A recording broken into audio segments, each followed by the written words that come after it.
La la la la la la la la la. Halo sedulur, ketemu lagi hari aku ya asal ngeplok bola-bola semua. Saya doakan semoga sehat walafiat selalu dimanapun berada.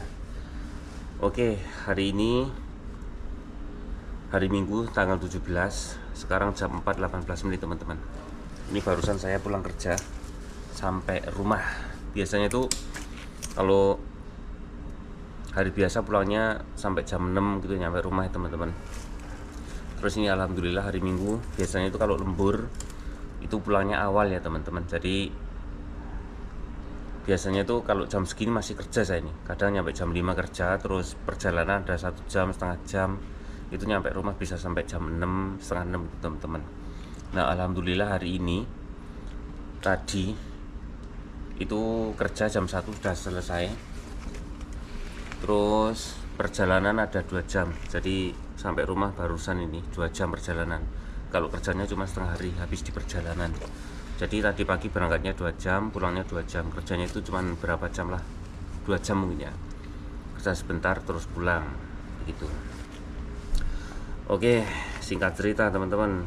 Terus ini ada pertanyaan dari salah satu subscriber, entah iya apa bukan.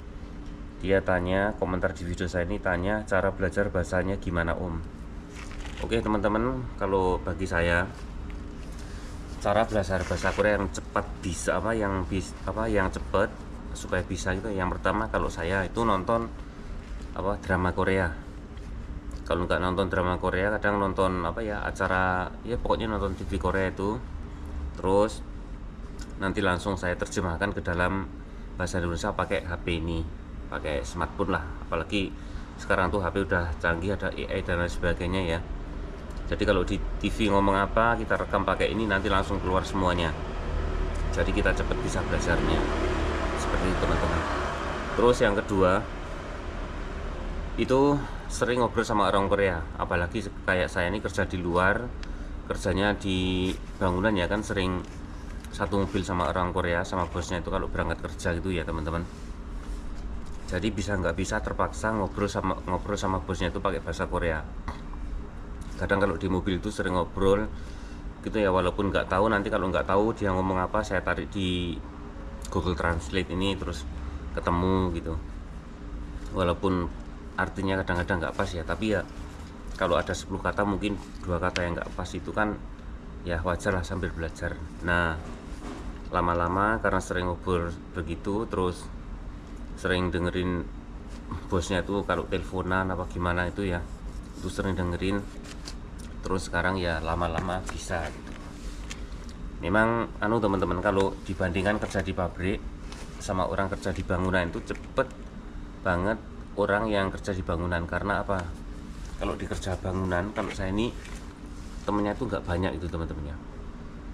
Temennya nggak banyak, jadi sering ngomong bahasa Korea. Kalau di pabrik kan kadang satu pabrik itu ada orang Indonesianya 10 atau berapa gitu ya. Jadi kita komunikasinya tuh sama seniornya terus pakai bahasa Indonesia begitu. Jadi sangat jarang menggunakan bahasa Korea, dan itu memperlambat kita untuk menguasai bahasa Korea. Seperti itu bolo-bolo ya, kuncinya yaitu. Terus yang ketiga ya sering membaca lah, sering membaca Hangul, tulisan Hangul, terus diartikan ke Indonesia itu artinya apa gitu. Jadi insya Allah cepat bisa. Seperti itu bolo-bolo. Oke ya, memang kalau kita waktu di Indonesia belajar bahasa Korea itu bahasanya bahasa yang pokok, yang asli, bahasa nasional ya. Kalau saya kan sekarang hidupnya nggak di ibu kota, maksudnya di daerah lain, itu bahasanya agak sedikit berbeda gitu teman-teman. Jadi lebih cepat bisa itu daripada ngelihat buku, belajar dari buku. Lebih baik belajar sama orang Korea langsung. Kalau kita nggak tahu artinya, dia suruh nulis Hangulnya, terus nanti kita artikan ke bahasa Indonesia, itu lebih cepat dapatnya.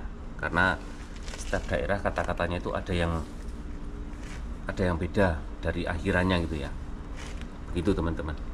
Oke, matur nuwun, terima kasih banyak, sampai jumpa lagi. Sampai di sini aja dulu videonya, matur nuwun, terima kasih banyak. Sampai jumpa lagi di video selanjutnya.